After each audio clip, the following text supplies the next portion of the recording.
Now, to begin, let's bring in Matthew Whiz Buckley, retired Navy Top Gun fighter pilot and chairman of the No Fallen Heroes Foundation. Lieutenant, welcome, sir. Your thoughts writ large on the situation and the ticking clock that we now have less than 8 hours before our president's deadline to Iran.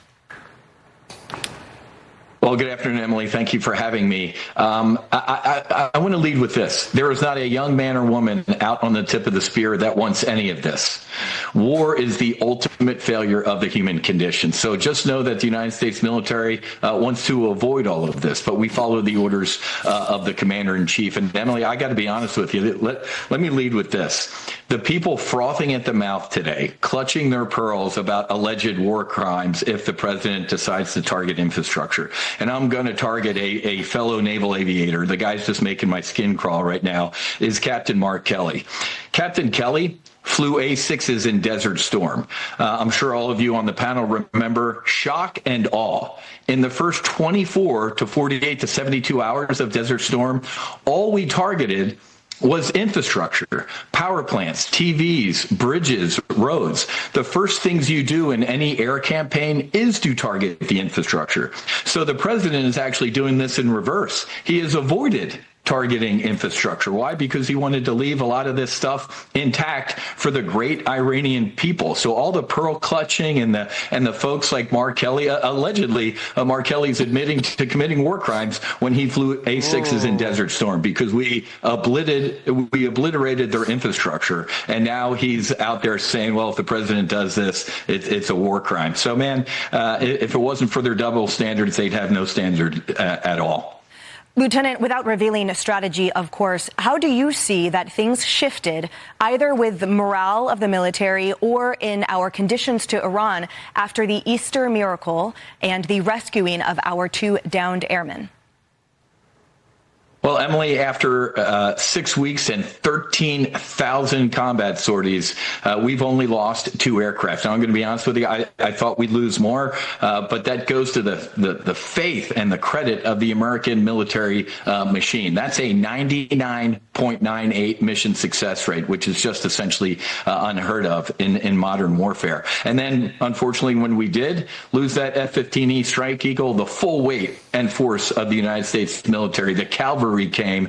We fought our way in behind enemy lines. Emily, we even had time to set up a mobile forward airfield. Who does that? So we set that up. We rescued that downed aviator and we fought our way home. That is a major boost to the morale of the young men and women on the tip of the spear of this military. And my buddy Raisin, General Kane, what a great brief yesterday. He is an incredible human being and a great American, and he nailed it. People over equipment. We're never going to leave anyone behind. That's a promise we make to you. When you raise your right hand to serve this country, we made a promise to you that we're never going to leave you behind enemy lines, and we succeeded. So it's a huge shot in the arm to our effort.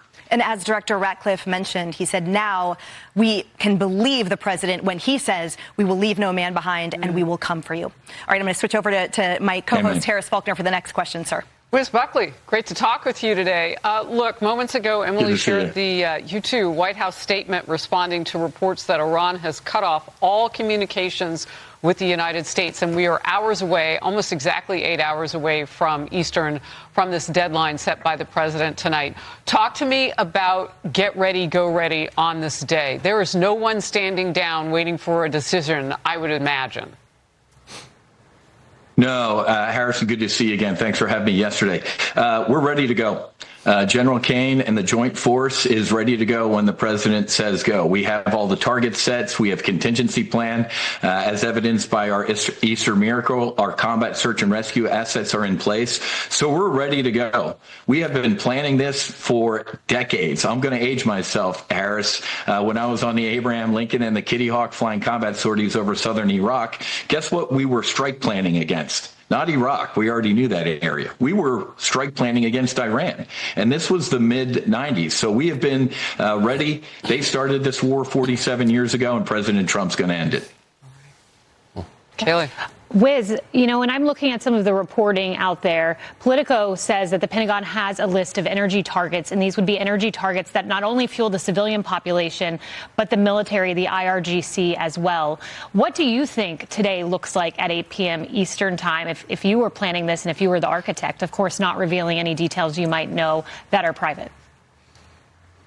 Yeah, it's a great question. The same thing we did at the beginning of Operation Desert Storm. You got to take out the infrastructure. You got to take out those bridges, those roads, the TV stations, the communication systems. I got to be honest with you. I'm shocked that folks are still able to operate on Iranian TV. When that lady got up there the other day, the broadcaster, and said, hey, you know, we're going to give you a reward for capturing these folks, I would have taken that studio out immediately. I would have taken out their ability to broadcast. So I think we're going to see potentially, if the president, he's got 51% of the vote. If he says go, I think some of those things might start disappearing. But I'm going to say that again. There's nobody on the tip of the spear right now who is super gung-ho, who either wants to take human lives or destroy things. But if we are forced, we are ready to act. Paul? Lieutenant, from the couch here, sincere thanks for your service. I want to ask you an operational question, Yes, if I may. At some point, we're going to have to start pulling back assets now. I'm curious about the capabilities of our Gulf allies. We hear a lot about them getting involved, et cetera.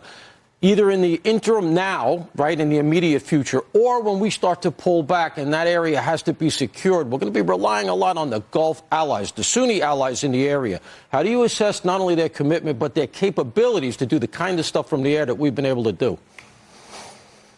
It's a great question.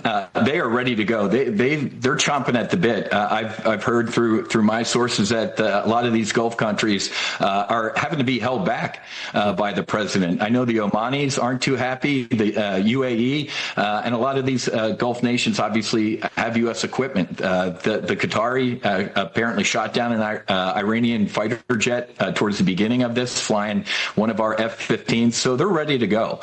And I've seen some great gun camera footage of, I think it was Omani Apache helicopters shooting down drones coming to their country. So I think the full force of the United States military, if the president does choose to leave the region, we're leaving. We do a good turnover with those nations. They are ready to go. And the Saudis and their military, one of the best in the region, and they're a very strong ally.